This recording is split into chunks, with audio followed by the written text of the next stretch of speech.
Welcome to the Block Time podcast, powered by Riot Platforms. Today we've got a very special guest. We've got Gabe Garza, our producer. Welcome. Hey, Pierre. How you doing, bud? Doing very well. I was excited to have you on because I want your voice to be a part of the podcast. And so I wanted to introduce you to the audience for sure. Yeah, glad to be here today. For the most part, I'm always behind the producer desk there, but it's a little odd for me to be in front of the camera for a change, but I'm glad to be here with you. Yeah, absolutely. I mean, I think that you represent a lot of Riot's core values in your career and in your energy level as well. Thank you for the compliment. Yeah, it's a lot of fun working for Riot. I have a really good time, and I think my job is pretty interesting. So I'm happy to be here for sure. Yeah. So tell us about your role. I mean, we know that you produce the podcast, but you wear a lot of hats around here. Yeah, so I do a lot of media production. That's my title, multimedia production specialist. Obviously, I help produce the podcast, and we got this room set up together with the help of some other people on our team. Some other responsibilities that I take care of is just general marketing, whatever, Riot reports that we put out video-wise, and then special projects to announce, like a new facility, Corsicana, coming together. That's really cool. So, yeah, a lot of video production. And along with that goes, flying drones and also doing the photography for anything from a badge photo to a special event that we host or something like that. And yeah, it's a lot of fun. I get to do a lot of different things. And when you're doing all these things, you get to interact with basically every part of the business. Yeah, so that's one of my favorite aspects for sure is that, Riot is a Bitcoin mining company and people in the Bitcoin space really, pay attention to the price of Bitcoin and that kind of thing. But at the end of the day, Riot employs a ton of people. And so I get to interact with everybody from the CEO, Jason, all the way down to, miner maintenance and everybody, security department. And that's really the fun part for me as a videographer, producer kind of. I get to tell the human story behind what this company is and who we are. I really like the employee spotlight series that we had been doing where we just sit down and interview somebody and get a little bit of their story and what they do for this company because everyone fits a specific role and they do their own thing really, really well. So yeah, a lot of humans make up this company. Yeah, a lot of human stories about opportunity that the company has created for folks. Yeah, it's cool to be a part of that and definitely get to meet people. I mean, I've met some of my best friends at work. We've got a small group of guys that we like to go out for Wing Wednesday, Dollar Wings, there in Rockdale. So it's fun and the people are what makes the job so great. Yeah, and in a small community like Rockdale, having such a large employer has a huge impact. Yeah, for sure. So a little bit about me. I was born and raised in LaGrange, Texas, which is about an hour, hour outside of Rockdale. And I never thought I'd live in Rockdale, but the employer, Riot Platforms came in and there used to be a coal-fired power plant there right next to our site, actually, where we're at right now. And, that was the big employer of that town. And then that shut down, a number of years ago. And I don't know where Rockdale would be without, an employer of that size like Riot coming in and filling that vacancy and giving those jobs, Yeah, I thought it was ironic with that New York Times hit piece on us that the picture was of a coal-fired power plant that was shut down and is in the process of being decommissioned. Right. And thus destroying jobs. Yeah. And then they're criticizing us for creating jobs. And, it's jarring. It was a little bit of a how do I put it false representation of what it actually looks like out there because in that photo it looked like there was smog but really that was just like fog. It was according to them, the morning haze. Yeah, and then a little bit of color manipulation on the image. Yeah, definitely for sure. I mean, I fly drones out there almost daily, and it's if you go out to shoot in a fog morning, that's what you're gonna see. But otherwise, it's pretty nice out there. I mean, we're out there on a large plot of land, and like there's tons of beauty in that, especially being in rural Texas. Like it's a pretty place to be, and it doesn't look like that in person for sure. I think the drone piloting part is the coolest part of your job. You've got an awesome job, but the drone pilot part is Yeah, drone stuff is a lot of fun. I spent some time, doing the regular drone stuff, but then I got into the FPV stuff, and so yeah, drones are great. And, I think the security team also uses the thermal imaging just to make sure nobody's trying to trespass on the property. Yeah, that was fun. I actually got to help, I guess teach those guys because everybody who flies drone, for a living, they have to be Part 107 certified, with insurance and all those good things registered through the FAA. And so I helped the security team get their licenses and make sure that they were all registered and stuff like that. But yeah, they do fly a thermal drone. So if you're trying to come into our site at night, we have eyes on you. Yeah, I mean, we could think of it as a security team. I really think of it as like a police department, right? Like it's a Yeah, crew. it's legit. Like they have the whole, the vest and they got their things on them, right? So yeah, they're well trained. They do a lot of extra training to make sure that they're always prepared for whatever situation. And that goes along with just like the multiple different career paths that you can have at Riot. You know what I mean? There's a role for everybody from every walk of life. I'm a photographer, videographer. I'm not a crypto genius or I'm not that guy, right? But I still have my place at Riot, and I feel like there's room for everybody. Whether you're a crane operator or a security personnel, you have your role to fit into at Riot, and that's pretty cool. Yeah, it's a lot of fun to build with everyone. Sometimes I feel like, I'm just like, as you mentioned, now we can't use the word crypto. Okay, Bitcoin. Yeah, the Bitcoin guy, and I just admire the construction part a lot, Yeah. and the engineering and everything that goes into that. Yeah, it's something that I kind of grew up around. My dad worked in a coal-fired power plant for his whole life. He literally just retired like a month ago, and I got to work out there for a summer building, all kinds of different projects. I've been around that, and the speed at which Riot builds is nuts. Like I think that's been mentioned a couple of times already, but yeah, that is impressive. To see the buildings 1,000 feet long and have them come up in no time at all is just wild. And you got to give credit to where credit's due. Like Lyle in the head of construction role, he really pushes to get things done in the right way. So yeah, that's the coolest thing for me to see as well. And just like the sheer amount of energy that flows through our substation, like it's insane. Yeah. How's it been driving to Corsicana? I know that's been a part of your role. Yeah, so with Corsicana coming up, obviously we want to get a bunch of content of the building process of that. I'm going up there, once a week, sometimes once every 2 weeks. It's a 2 hour, 15-minute drive. It's it is what it is. You drive and you just get there, and then you come back in the same day, and you're like, oh wow, that's 4 hours of driving in one day. But it's worth it because getting to see something so big, come together is crazy. I was out there day one where we announced that we were going to be building in Corsicana, and it was just a green field. You know what I mean? Like there were nothing was done to that place. And then to see it now, when I went out there last week with our team, it's insane how far it's come along, how much dirt they've moved, and the preparation that goes into putting in those buildings. It's a lot. And again, it comes down to the project managers and the construction team who have that vision and have those contractors and who have those employees that can make things like that happen. And at the same time, like, we're doing this in the Bitcoin space.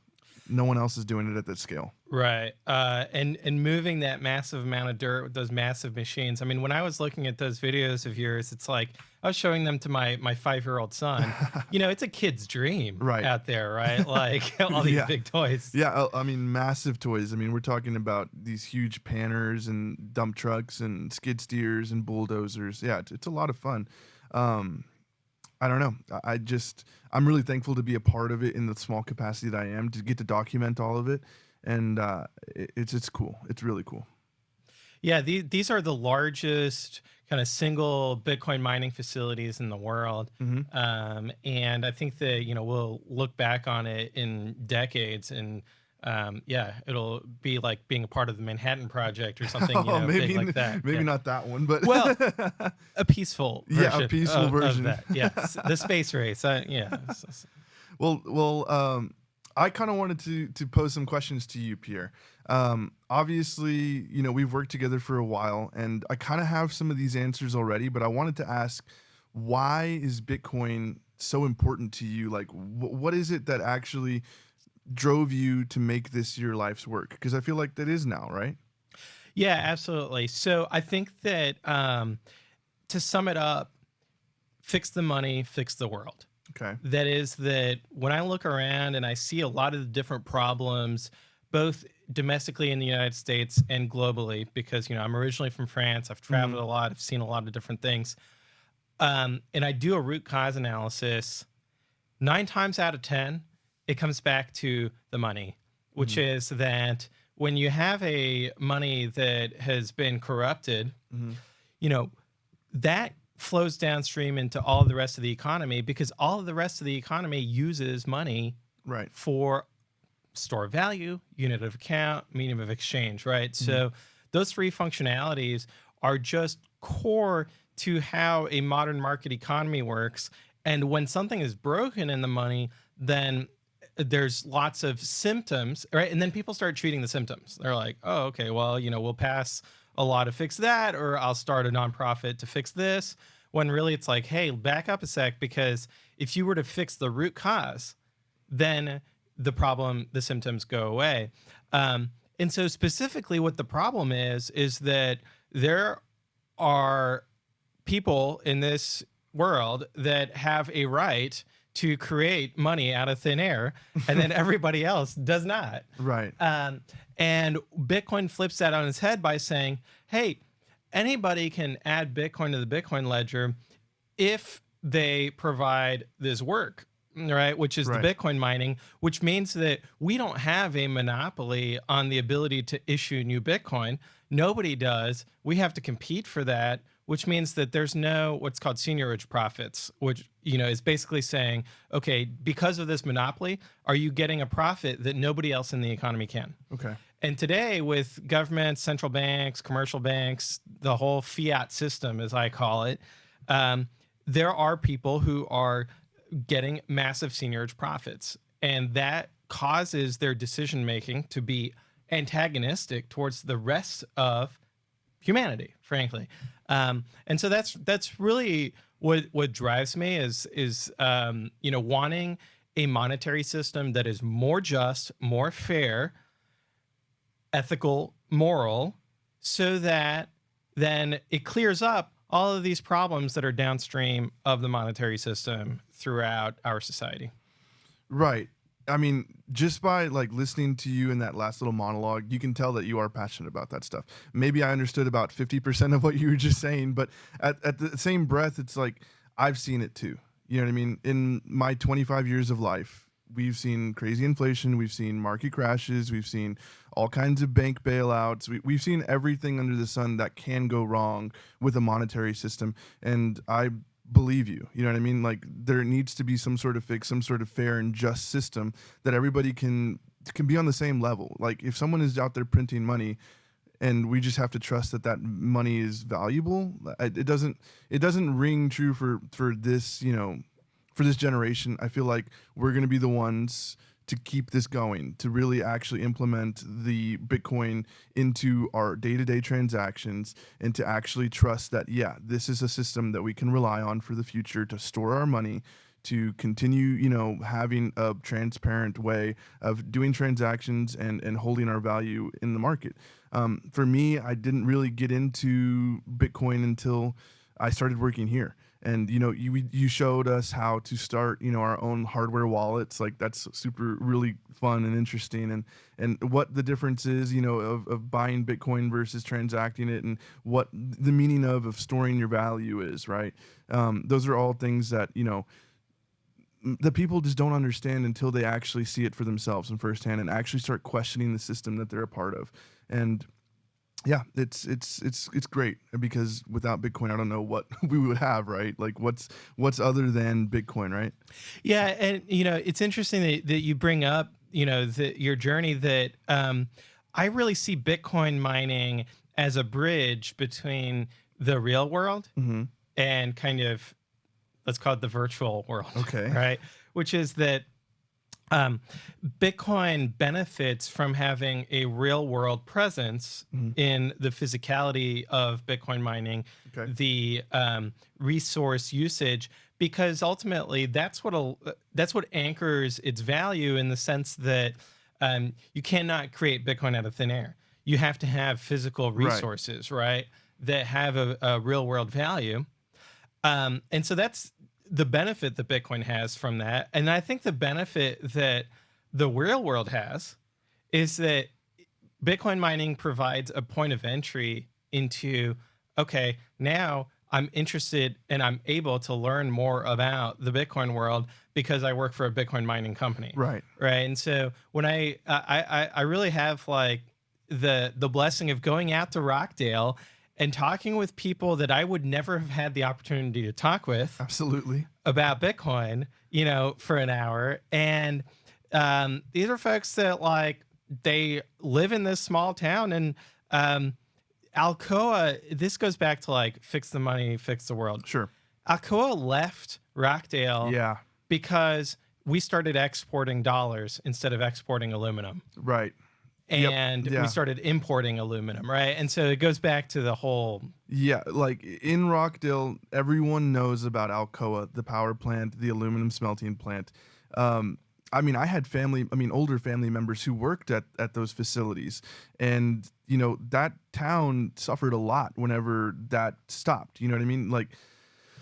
And for Riot to be in Rockdale and revitalizing the town and giving, the people an opportunity to learn about a system that's completely foreign to them, to actually have a job, but also be educated in the Bitcoin space, it's invaluable. There is nothing else that could have happened that good, right?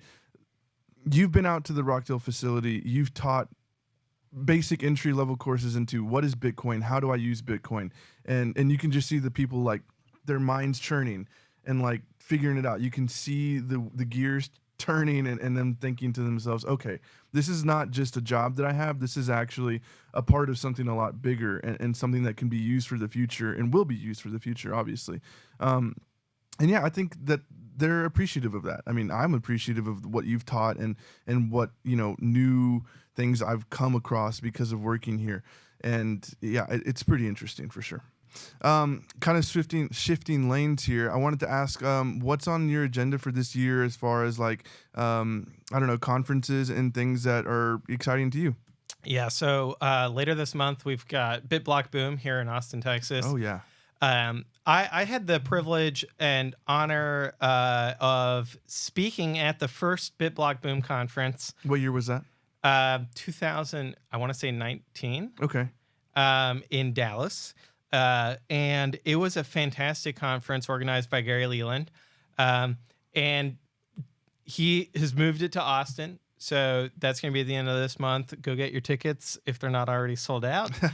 And then in September, October, there's Pacific Bitcoin out on the West Coast in LA, organized by Swan. So I'll be speaking there as well. Highly encourage folks to check that out. Sometimes people are like, hey, Pierre, should I go to a Bitcoin conference or should I buy more Bitcoin? Right? Because there's a cost associated with both, right?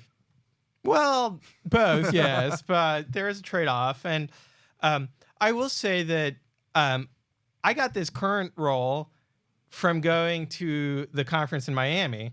Oh, okay. And running into Jason there. Oh, perfect. And Benny. So I think that, like, if you're looking for a career change, it might make a lot of sense to go to a conference. If you're looking to learn more about Bitcoin, it might make sense to go to a conference. There might be more economical ways of learning about Bitcoin, whether it's buying a book or just reading free things online, listening to this podcast. Yeah. But, hey, if you've got your career squared away and you know everything about Bitcoin and you don't want to make any new friends, like, don't go to a conference. That's fine. It's a lot of reasons. It's a lot of reasons to not go to a conference, but they're all good reasons to go to the conference, right? But yeah, if you're trying to advance your career or trying to enter into kind of the Bitcoin industry, or you want to learn more about Bitcoin or make Bitcoin friends, come to a conference. You'll have fun. Yeah. I actually got to go to a conference in Austin. What was that one that we went to? The one that you spoke at last, I think. Was it at the Bitcoin Commons? Yes, that was. It was. Yeah, it was the Commons. Yeah, and I learned a lot. Like, again, I'm not the Bitcoin, guru. I don't know that much about Bitcoin. I just really enjoy my job and working alongside of it. But I learned about the Lightning Network and like the people that are working on that actually have a lot of experience in making projects like that happen. Like that was a really interesting thing. And obviously we got to meet a lot of people there that are in the space of Bitcoin. And that's where I saw, the people talking about using flare gas to mine out in West Texas. Like it's a cool little shindig to be a part of. And I would definitely suggest people who have any interest at all in learning something new about Bitcoin to go to those conventions and obviously come and say hi to people wearing, a Riot shirts. Yeah, and we're hiring. We've got lots of roles open. Yeah. So definitely project management, all kinds of stuff. Yeah. Security guard. Just don't come for my job, please. Please. We're hiring a senior videographer. Oh, man. I'll just get demoted to junior. Yeah. Well, yeah. No, ultimately, I don't think anybody can do your role because of the history that you have been in the trenches, in the weeds, on the ground, and that's I see you as a one of a kind. Well, I appreciate the kind words. I will say that I have been with Riot for a good while now, and in the sense that I remember when our office space in Rockdale was like 10, 15 people. Like there were no offices. It was just like a big common little duplex of portable trailers that we made into a office space. And I mean, that was at the time where building F and G were still, a thought. Like we had just started pouring concrete for building F, and I was very new to working with the company, and I was out there every day, steel-toed, hard hats, and safety vests, filming people putting tanks together, filming people pouring concrete, and cutting into the land, and actually getting ready. Like you don't realize how much effort goes into putting up a building for liquid immersion at that size. Like the amount of manifolds and piping and crane operations and again concrete that gets poured into those stuff is really intense. And then going from that, that small little 10, 15 people office to like, I would say we've got 30, 40, 50 people in our 12plex now. Like it's just so much growth has happened in the last 2 years.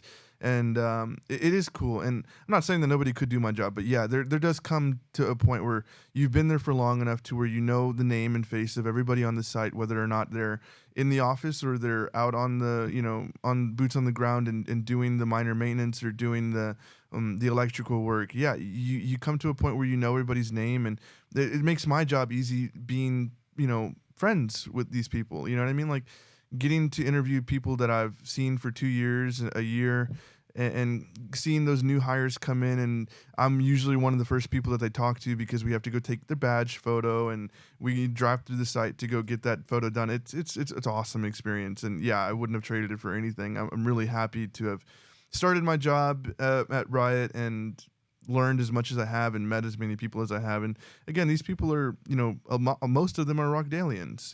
They're Milam County residents, and they have been for a long time. And they're the people of my, they're my people.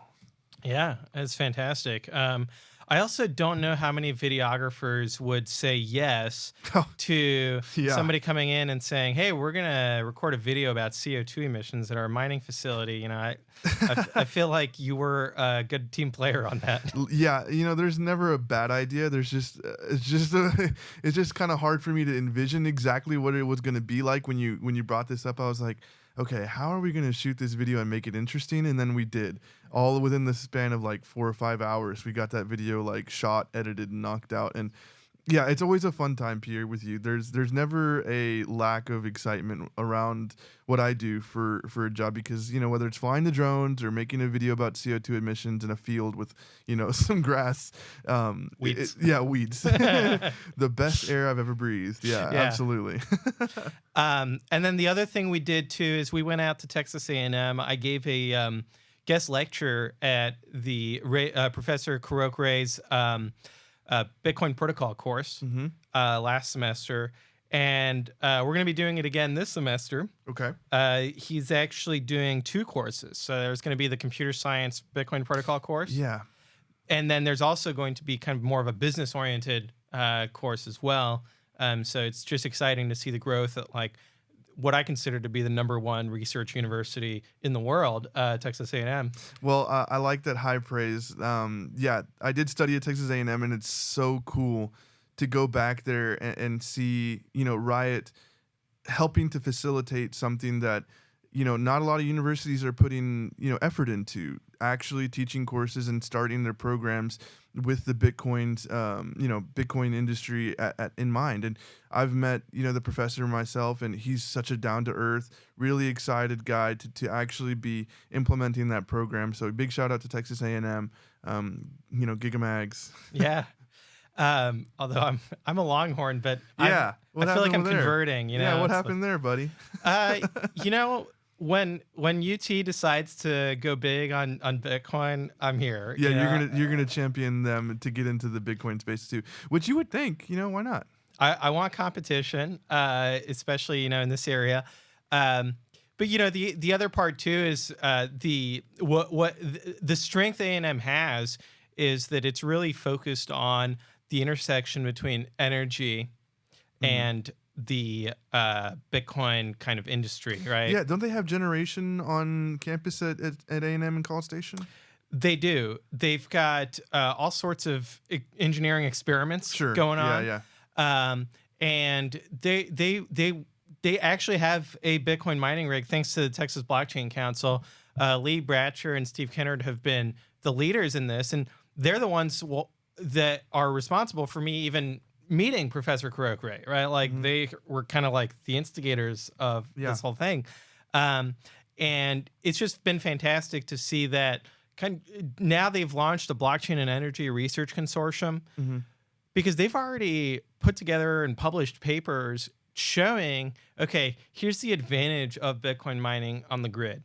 And kind of the demand response, but also going into the electrical engineering of, okay, here's how a Bitcoin mining rig works from an electrical perspective, just putting aside any of kind of Bitcoin stuff, right? Like just objective analysis. And so that's been fantastic to see. It's also been cool to see they came out to our site. So they've come out several times now. Yeah. And they also came out when ERCOT went to our site as well. And so we got to see kind of networking happen between electrical engineering students and professors from Texas A&M with professionals from ERCOT who, their day-to-day, they're looking at our facility kind of behind the screen, right? Of in their control center, they see our load on the network, on the grid. But to come out and see its physical reality, and I will say we got quite a few compliments from a lot of electrical engineers saying, "Hey, the layout here, this is just meticulous. Yeah, it's super well done." So I thought that was really really cool feedback to get. Yeah, for me, getting to see like the in-person meeting of those two entities, Texas A&M with the research and the analysis that they're doing on, those specific, avenues within the Bitcoin industry, and the big guns at ERCOT coming together and then getting to host that. Like, that was so cool that Riot was the place where these two entities came together and really got to talking and getting to share information between the two and, ourselves as well. Like, how cool is that? Because Riot is the leader, I feel like, in the space. Yeah, especially here in Texas. Now there are also lots of other great Bitcoin miners. Sure, but, of course. The other part of it too, though, is in my mind, it's all about transparency. Sure. We know the facts are on our side. And so, there's lots, so our critics have to kind of make up things and lie about what we're doing or what we're not doing. But the reality is that when we bring people out to our site, they realize that, hey, actually, this is not something as, negatively portrayed. Right. It's a data center. Yeah. That is providing a useful service to the Bitcoin network and is also providing a useful service to the grid and helping grow the Texas economy. So there's not really a whole lot of controversy here. Yep. Yeah. No, you're spot on with all that stuff. Changing lanes one more time. Yep. I wanted to ask, what are we looking forward to with Block Time? Who are our upcoming guests, and how are we doing with this podcast? Yeah, so I think we're doing great with the podcast. I'll start there. I think what I wanted first and foremost was like, okay, how do we get production value that's better than me in my basement, my parents' basement? Yeah, sure. And then also, how do we get content that is differentiated? Sure. I had a few people reach out to me and be like, hey, Pierre, last thing Bitcoin needs is another podcast. Oh, man.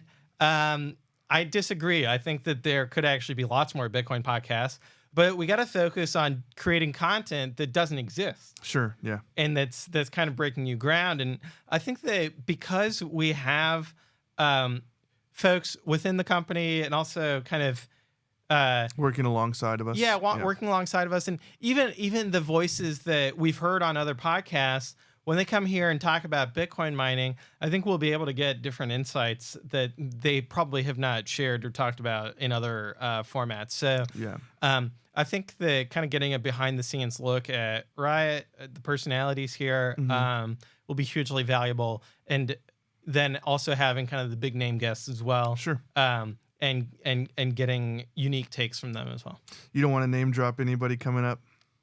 No, because I feel like, part of the MO here at Riot is like we build and we ship and then we talk about it. Right. Yeah. We don't want to like, come out saying make promises. Yeah. Make promises, come out saying something and then, accidentally it doesn't fall through. No, that's the one thing that I have noticed about Riot is like, we're not silent, but we're also not the ones to say anything before it's a sure thing. Yeah, no, we're loud about the results, about like the reality, and then relentlessly executing to make it happen. Yeah, I think that's one of the strengths that we have for sure.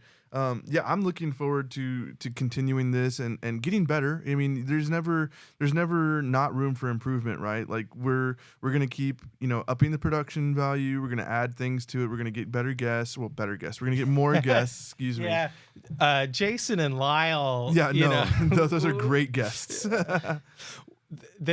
A-list celebrities. Yeah, hopefully we'll get no A-list celebrities. We only want salt of the earth, real people. I think that's where I see the podcast going. Now, the other thing too is I was thinking like we want to be able to mix in things from the field, right? Sure. And I think that you've done a great job of creating content like out in the field as well. So that's what I was hired on to do, is to really document the day-to-day progress, and then of course all the other little things that I do for badge photos, engineering photos, whatever it may be. But yeah, like that's what I enjoy doing, is telling the story of how we're getting from point A to point B and doing it in like a fantastic way. It's a lot of fun.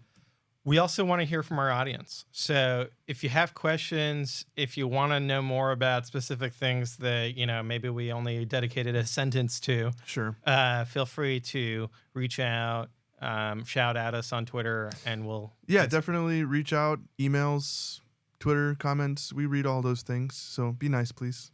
Yeah, leave a 5-star review on iTunes or wherever you get your podcast. Yeah, absolutely. Yep, we're looking forward to producing more episodes, having more guests, and getting to learn more from Pierre. Before we sign off, Pierre, is there any sort of big news in the industry that we need to talk about? There was an announcement that Bitmain is coming out with a new Bitcoin mining rig. Oh, okay. So, the S19 has kind of been the workhorse of the industry for several years now. And they are announcing the S21, which is interesting. I mean, 21 is a fortuitous number, right? Okay. 21 million Bitcoin. Okay, it's so, and they're also, attaching a very aggressive increase in hash rate efficiency with the S21. So it's going to be exciting to see how that goes. And Riot will obviously be testing out and seeing how it compares to other models and efficiency on and also kind of the operational metrics. So that's a great big news, right? Like, I think that we always want Bitcoin mining hardware to be getting more efficient, more advanced, and it's exciting to see the industry continue to evolve. Sounds good. Yep. I know that we've experimented with a lot of different mining companies and mining, rigs and models and stuff like that. So, of course, we're always excited for new models and better hash rates and all that kind of stuff. So, yeah, that's great. Yeah. Thanks for having me on. Oh, yeah. Thank you for having me, Pierre. Again, it's been a journey, and I've had a lot of fun, and thankful to be here and excited for the future. So on future episodes, when the audience hears your voice, they'll now know, okay, that's producer Gabe. He's asking the questions that everyone wants to know, but Pierre's too shy to ask. Yeah, I won't hesitate from interjecting or asking some questions or maybe throwing us some direction or anything like that. Or call BS, just be like, hey guys, fact check. Yeah, I'll be back there fact checking and making sure we're all on the same page with our facts. Or it'll be like Joe Rogan, like, hey Jamie, pull up that website. I don't know if I'm gonna ever be as good as Jamie with the keystrokes, but maybe one day. Yeah. Cool, Pierre. Thanks so much. Thanks.